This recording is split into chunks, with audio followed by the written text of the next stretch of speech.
आपको हो सके कि सेंटर पे रिजेक्ट कर दिया जाए, आपको वो बुक अंदर लेकर जाने नहीं दिया जाए। तो साथियों आपको 45 मार्क्स कैसे लेकर के आने हैं? तो 45 मार्क्स लेकर के आने हैं तो सबसे पहले तो आप जब आपको क्वेश्चन पेपर मिलता है तो क्वेश्चन पेपर में आपको करना क्या है, AIB 21 की तैयारी कैसे करें। तो स्वागत है साथियों आप सभी का हमारे इस चैनल पे। और अगर आप अभी लॉ कर रहे हैं, फर्स्ट सेकंड और थर्ड ईयर में है, तो हमारे चैनल पर जा कर के आप सर्च कर सकते हैं प्रीवियस ईयर पेपर, जो कॉलेज में आपको पास आउट होने में काफ़ी हेल्प करेगा। पैटर्न आपको मिल जाएगा अगर बिहार से आप लॉ कर रहे हैं तो। और साथियों स्वागत है आप सभी का हमारे इस चैनल में। अगर आप AIB E21 का तैयारी कर रहे हैं और अभी आपको डर लग रहा है कि कैसे होगा, एग्ज़ाम पास कर पाएंगे कि नहीं, तो आप बिल्कुल सही जगह पे हैं साथियों।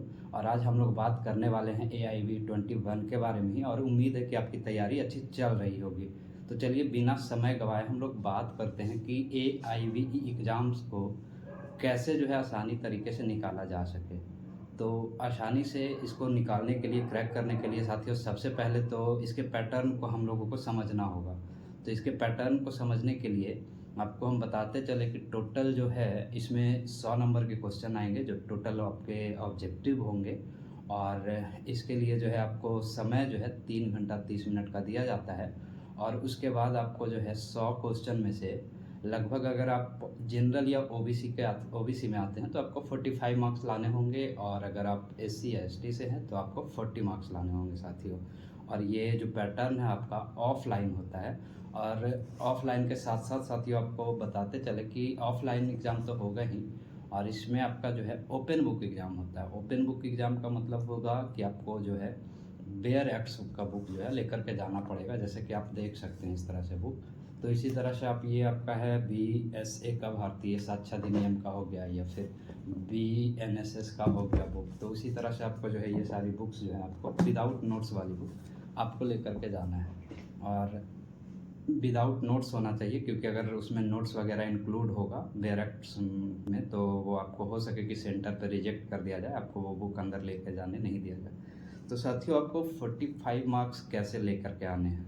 तो 45 मार्क्स लेकर के आने हैं तो सबसे पहले तो आप, जब आपको क्वेश्चन पेपर मिलता है तो क्वेश्चन पेपर में आपको करना क्या है कि जो आपको आता है सबसे पहले आप सॉल्व कर लें। और सॉल्व करने के बाद साथियों उसके बाद बेयर एक्ट्स ओपन करें बारी बारी से। आपको लगभग, अगर आप देखें तो मेजरली रूप से अगर आपका तैयारी अच्छा है तो आप 3-4 बुक ही लेकर के जाएं।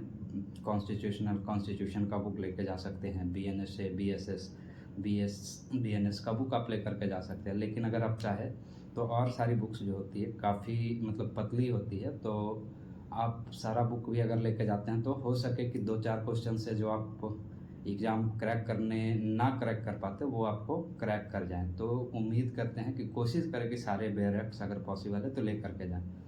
और बेयर एक्ट्स में होता क्या है कि आप इंडेक्स वगैरह जो है, यहाँ पे आप स्टार्टिंग में आपको इंडेक्स मिलेगा, तो इंडेक्स वगैरह जो होता है उसमें आप देखेंगे तो वहाँ से ही काफ़ी क्वेश्चन आपको सॉल्व हो जाएंगे इंडेक्स से।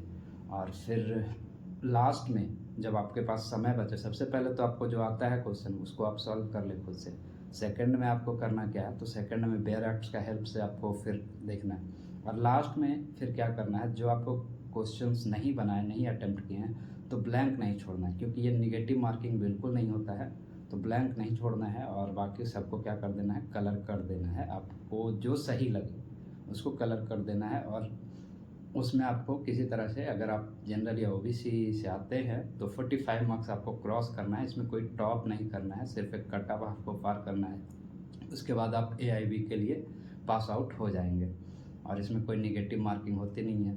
आप अंडरटेकिंग में हो फिर भी आप फॉर्म भरे हो तो भी अच्छा है। और इसी तरह से आपका अगर देखा जाए तो एग्ज़ाम में होगा क्या, तो एग्ज़ाम के लिए एक चीज़ और मैं आपको बताना चाहूँगा कि ये देखिए, जब आप आंसर शीट मिलेगा तो आंसर शीट में कार्बन कॉपी के साथ साथियों इस तरह से आपको एक कार्बन कॉपी मिलेगा OMR शीट का। तो इससे आप क्या है कि बाद में जब आंसर शीट आपका अवेलेबल होता है एग्ज़ाम के बाद, तो वहाँ से मैच करके आप अपना, या फिर घर आ करके आप क्वेश्चन से भी मैच करके आप अंदाज़ा लगा सकते हैं कि आप पास आउट है या नहीं है।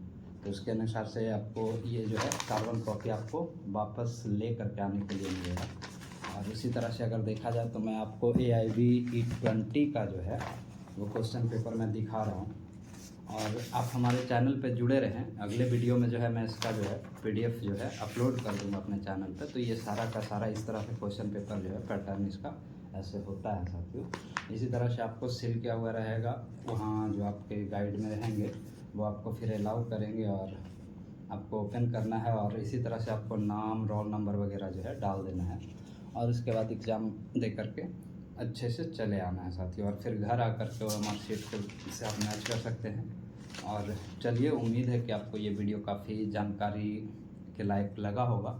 तो अगर आपके लिए यूजफुल रहा होगा तो उम्मीद है कि लाइक ज़रूर कर देंगे और शेयर और सब्सक्राइब ज़रूर करें, क्योंकि आगे जो है और भी सारी बातें मैं अपने चैनल पर डालने वाला हूँ इनरोलमेंट से संबंधित। कि आपको अगर बिहार से हैं या किसी और भी स्टेट से हैं तो AIB एग्ज़ाम पास आउट होने के बाद भी आपको इनरोलमेंट कराना पड़ता है। अगर आप लॉ में प्रैक्टिस करना चाह रहे हैं या फिर जुडिशरी का भी तैयारी कर रहे हैं तो 3 ईयर जो है आपको उसमें आ गया है, 3 ईयर आपका प्रैक्टिस ज़रूरी है। तो उसके लिए भी आपको इनरोल होना ही पड़ेगा। तो इनरोलमेंट प्रोसेस में भी काफ़ी कुछ प्रोसेस होता है, तो उसको भी मैं बारीकी से इसी तरह से वीडियो लेकर के आऊँगा। और किसी भी तरह से आपका सवाल है तो आप कमेंट बॉक्स में कमेंट ज़रूर करें साथियों। और भी अगर कोई जूनियर हैं जो अभी कॉलेज में हैं तो उनके लिए प्रीवियस ईयर क्वेश्चन पेपर के लिए आप हमारे चैनल पे विजिट करें।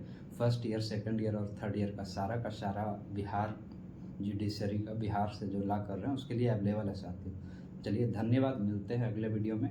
वीडियो कैसा लगा कमेंट करके ज़रूर बताइएगा।